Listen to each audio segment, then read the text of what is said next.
bye. Have a wonderful day, all my followers and viewers. Hello guys, hello everyone. Welcome at me Entrepreneurs Daily Vlog. Our categories today's it's all about prutas. Piras na prutas. Ano nga ba ang kahalagan sa isang piras na prutas? So, importante pala din sa atin na kumain tayo ng piras na prutas. Bakit nga ba? Good source of fiber ang piras. Nagtataglay ng vitamina C. Hindi lang na kahil ang prutas na nagtataglay ng vitamina C, ito din ang piras. So, nagtataglay ng hydrating. So, nakakatulong din siya.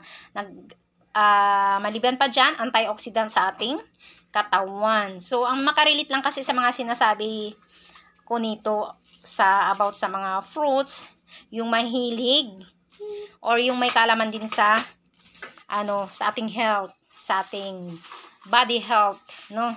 So, itong mga mini-mention ko, alam nila yun. Mostly yung mga, mga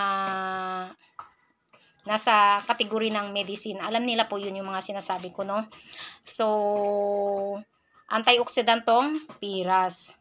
Itong piras, antioxidant, nagtataglay ng antioxidant. So, mild na prutas lang ito po, pero nagtataglay din ito ng nutrients na potassium itong piras. So, kailangan din natin pala ang piras sa araw-araw na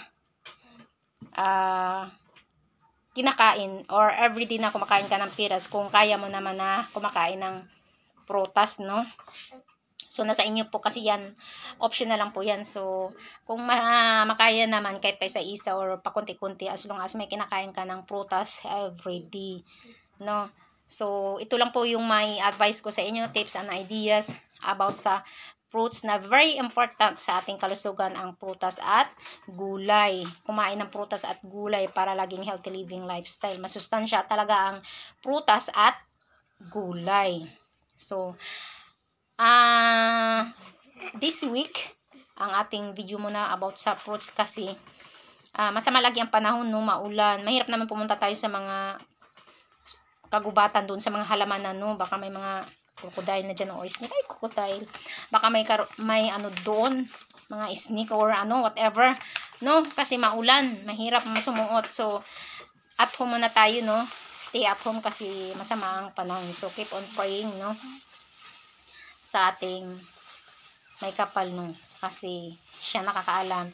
Hindi masusunod ang ating gusto or ang ating kalooban. Siya ang masusunod kung ano man ang pinagkaloob sa atin, no. So, kahit anong porsige natin, kung hindi para sa'yo, hindi para sa'yo. So, dito sa Mita World, walang shortcut, no. Nasa mahabang proseso tayo. So, si Boss M lang nakakalam sa ating account, sa ating mga content. So, tiyaga-tiyaga lang guys, hindi pa na-monetize yan. Tiyaga lang po kayo, no.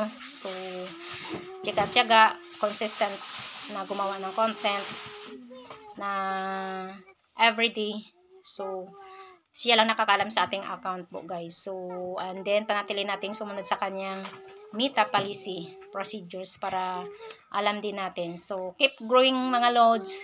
Never regret. Focus your goal.